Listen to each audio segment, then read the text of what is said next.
wanted to talk about Shangri for a minute and versus Tice. So Shangri, a few years back, I started seeing it on, like the Arizona area, Shangri looking exactly like Tice, which it is. The one being sold in the Arizona area is the same as the one sold under the name Tice. It's so confusing because they're so similar. But yet, do I have the real original one that people originally named Tice? Named Shangri. I definitely have the real Tice tree. But Shangri, so the very first tree, like 7 or 8 years ago, I had one that I got that was called Shangri. I think I got it from Burnt Ridge because when I first got started, you couldn't find mulberries anywhere. You could find dwarf everbearing. Walmart did not carry mulberries. The consensus online was that they were just junk trees and you didn't want them.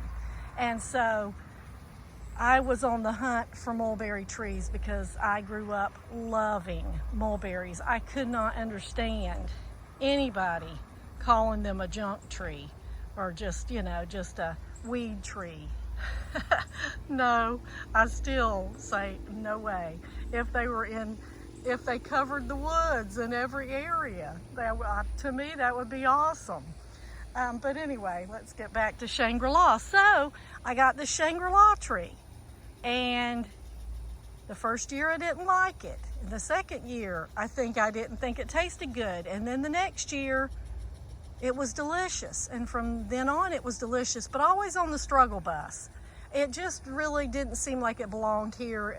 It struggles really waking up good most years. I don't even think that is Shangri at all. It's got extremely sweet, fat berry. Actually, I was saying not too long ago that it really looks like my Florida Giant. And I got them at the same place. I think I got them at Burnt Ridge.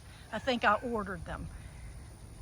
They are so similar because my Florida Giant struggles, doesn't seem like it belongs here, tastes just like it. Super sweet, delicious berry, but it is not Shangri.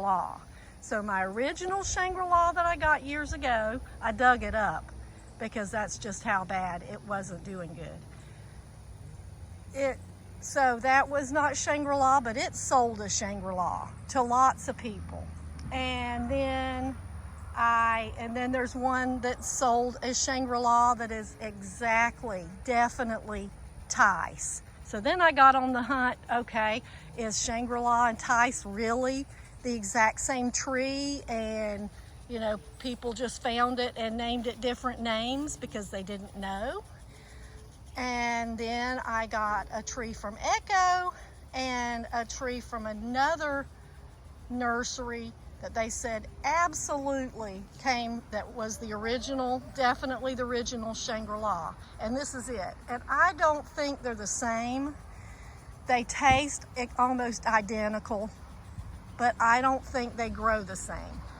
So far, just looking at this, it has a total different growth pattern. It grows straight up and it doesn't do that weeping. But the fruit tastes just like it. They're both Morris rubra hybrids. So I do believe that the real Shangri is a little different. It's a Morris rubra hybrid too, but they grow differently. So this one I believe is the real Shangri, and this one right here is the real Shangri. And then, so I'll show you the difference in what I see with the Tice. Love, love, love. There's not a prettier tree. I say that all the time, but I've never seen a prettier tree. And see how the leaves cascade down. They cascade down to the ground. It's just a different weeping look. If you let them, this tree will get as wide as it is tall. And those huge huge limbs will go way out 20 feet and just weep down. Gorgeous.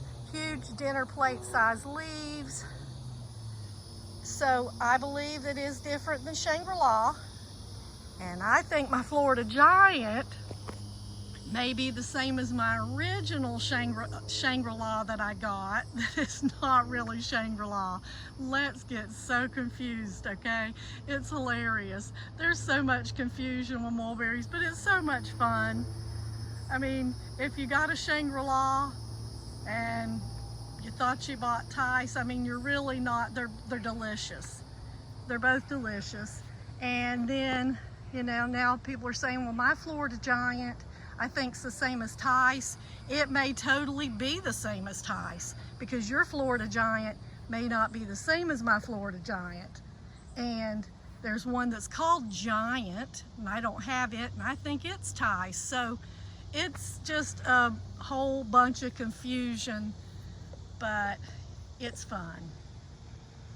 And growing mulberries is so much fun. It's so delicious. To me, you can't get a better fruit tree.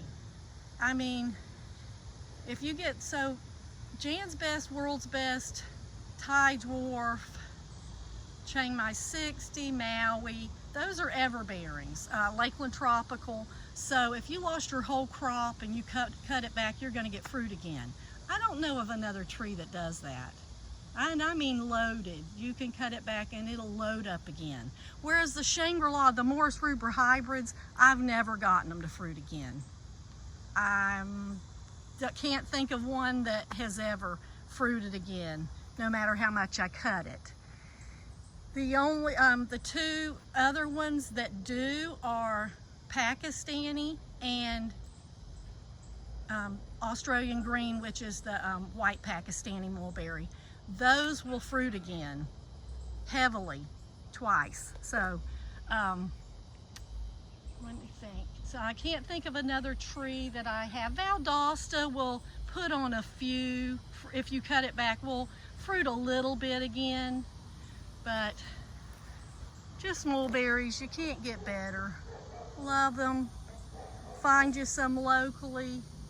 Get you some, you know, even if you used it as rootstock, and then grafted a good variety on it. So they're saying now that the everbearings, really to make them last, you should graft them to a good Morris Rubra hybrid rootstock.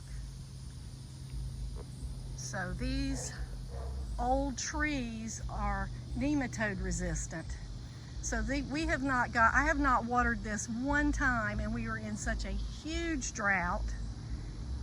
And this thing is green, gorgeous, and the fruit was juicy and delicious. Has not had a problem at all with a drought.